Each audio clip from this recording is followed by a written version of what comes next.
Hey everybody, it's Dave here, and good morning. Welcome to Digital Doxology. And what I'm going to do today is just a 2-month review of the Roland Fantom-06.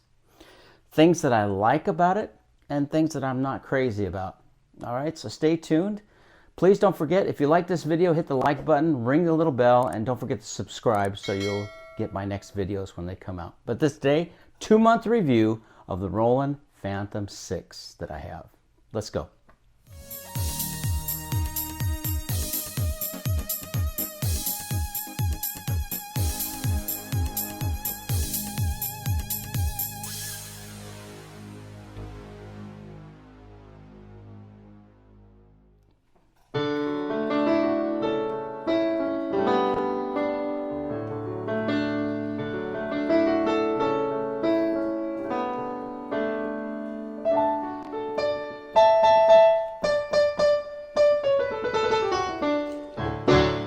That's the that is the acoustic piano number 10 smooth classic.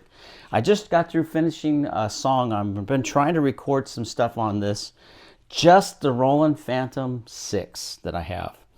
Now, before I start into this review, let me make sure that everybody kind of understands a couple of things. There is what I call the big brother of this, the Roland Fantom that came out in 2019. I guess I like to call it the F19 because it came out in 2019, and it's the big brother of the of this series. These are the Roland Fantom-06 series. Now, if that gets confusing, then I guess I could put that under the review right here, because that's just so confusing for people when they look. When I was looking up the Roland Fantom, I would see videos of the Fantom and then the Fantom-06. And it wasn't quite clear which one was which. But the Roland Fantom-06 is the little brother of the big Roland Fantom that came out 3 years ago. This particular model Roland put out about, well, earlier this year in 2022. And so I'm going to give you a couple of things that I like about it. And number one, the first thing about this keyboard that I really liked, and one of the things that attracted me to it, was the weight. It is very, very light. This whole keyboard, this is the 61 key version of the Roland Fantom-06. This is the 06. Now they make an 07 and they make the 08, which has weighted keys, and I can't attest to how those feel. I have another keyboard that I use a lot, and that's the Korg Kronos. That's a 73 key with weighted keys. And I can tell you there's a huge difference between playing weighted keys and playing the synth action keys. My very first keyboard that I bought a long time ago was a Roland, and it was a Roland JX3P. Any of you that have been around for a while, you might know that one. It's like the little brother of the Jupiter 8. And it had the synth keys. And getting used to those, I guess that's going to be one thing. If you ever think about buying one of these and you're used to the synth keys, then hey, go for it. If you're used to weighted keys, I'll tell you, it takes a little getting used to the light action keys. And I've been trying to play a song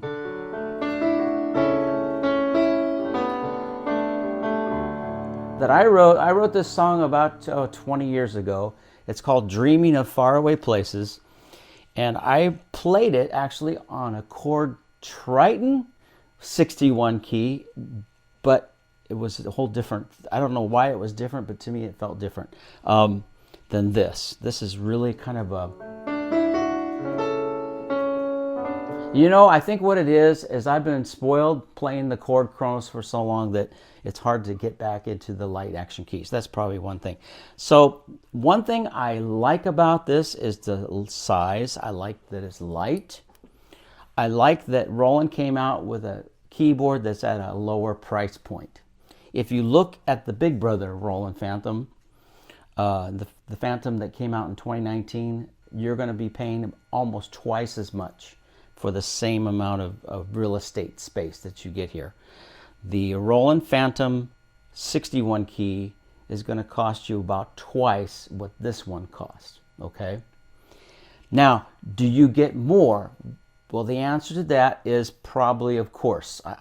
I don't have that one, so I can't really attest to that. One of the things I really like about this is you have thousands of sounds. You have the keyboard sounds, you have all the piano sounds. That's the smooth class. You have the electric pianos.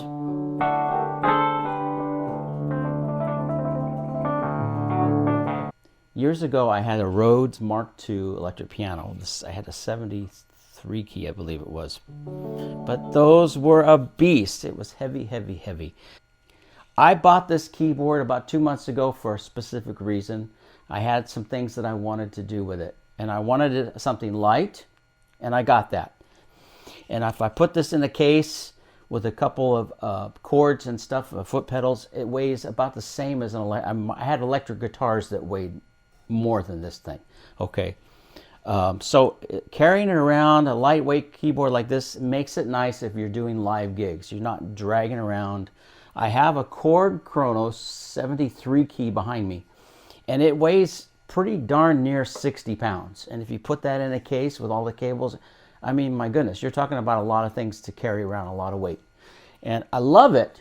I love the Kronos. And I like the Roland too, but there are some things about it that I'm going to gripe a little bit about, and there are some things I really love about. I have been using Roland for a long time. It was one of my first keyboards, of course, like I said, was a JX3P. I've had RD300s, I've had the JV1010 sound modules, all the Roland stuff up until about the year 2000. That's when I bought a Korg Triton. And then the world changed for me. And I've had Korg for the last 22 years. Well, 22 years. And so I know that Roland is a trusted product, so I really didn't hesitate to kind of jump in here. I like the small size. I love that it does have the synth action keys.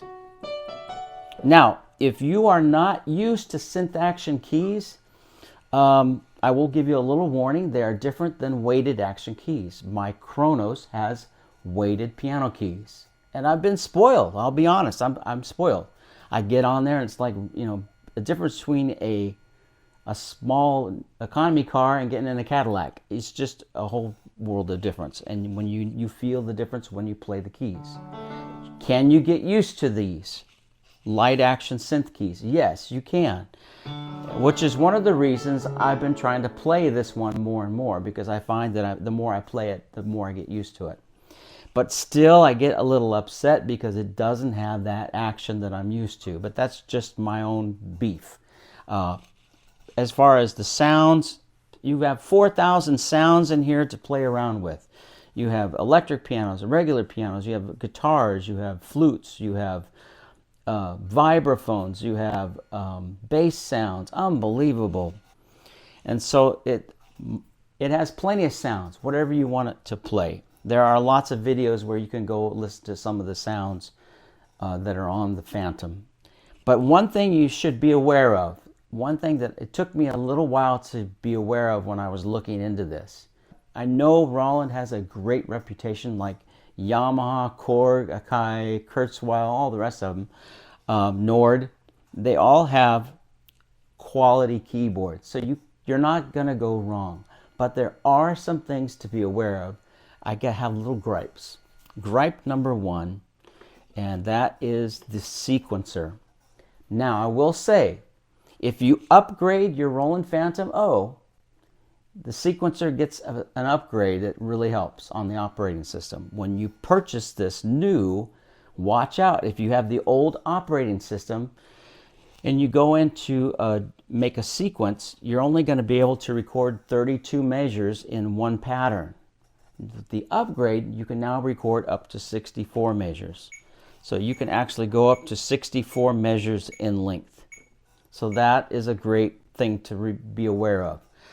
Now, another gripe that I have is I sometimes like to do wild, crazy things when I'm recording and writing some music and sequencing. This is strictly for sequencing. Once you set the tempo of a song, once you set the meter of your song, you can set it to 3/4. You can set your sequencer at 4/4 or 5/4. But once you do that, you cannot change that somewhere in the song. I don't know if that makes sense, but once you start your song in 5/4, the whole song has to stay in 5/4. You can't change somewhere in the middle of the song and change it to a different meter. You can work around it. There are ways to work around it. If you go from 3/4 to 4/4 and then back to 3/4 in the middle of your song, there are ways to work around that. You'll have to do a little mathematics and funky addition and subtraction, but you can make it work. But the Korg, I can do it. If I'm in the middle of a sequence on my Korg, and it's a step sequencer, and I get in the middle of a song on measure 32, I want to switch to a new meter, I can input that into the sequencer. I can go from 4/4 to 3/4 for 8 bars and then back to 4/4 again, right on the sequencer. I can program it in that way. I can't do that on the Roland Fantom. I don't know if you can do that with the Fantom-0. I don't know if you can do that with the 2019 or not, but I know you can't do it on this one. Is that a game changer? No. You know, you can work around it. It's just a gripe because I know that other keyboards and other synthesizers can do it. Why can't this one? That's my beef with that. So that's one thing, little gripe about the Roland Fantom-0. The other gripe that I have is, and it's probably just me because I am starting to dive in and realize that I can get in here and tweak. I can tweak the EQ of instruments, and I didn't always know that I could do that. But there is a way to go in here, and you can go in and tweak your EQ. You can do things here on the top panel, but you can also adjust the EQ of your sound, which is something I didn't realize you could do. So you can adjust the tone. This is the mid gain. This is the bass gain.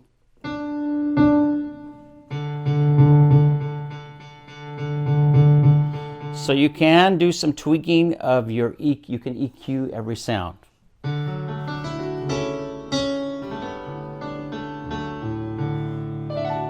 And that's nice. I didn't realize that you could do that, but it does make a difference on the brightness of your sounds. Some sounds, if you just use the stock settings, are a little flat. So you probably will want to get in there and do some tweaking of the EQ levels on certain sounds. So be aware of that. And if you do change it, make sure you hit right and then save it to that scene. So that's another little thing that's kind of interesting. I've gotten to where I've been used to that. Let me go through those things that I like about it real quick. Number one, I like the price point.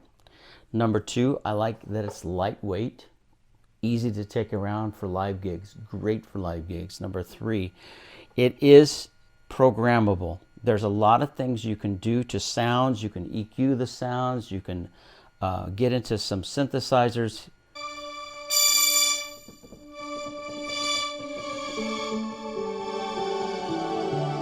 So there are ways to tweak some of your sounds. So you can get in, you can do a lot of things with the sound, which is really nice. My suggestion is if you think about buying one of these, make sure you go in and watch as many videos as you can on doing some of those things, because honestly, the manual is, if you try to read the manual, you're going to pull your hair out. I don't have a lot of hair because I probably pulled some of it out trying to read the manual. The manual's like this thick, okay? There are a lot of videos that you can watch on YouTube that show you things on how to set up a basic song, how to do your scenes, how to save your scenes, how to upgrade your operating system. There are a lot of videos out there that can show you all those things. So the biggest gripe that I have about it is the sequencer.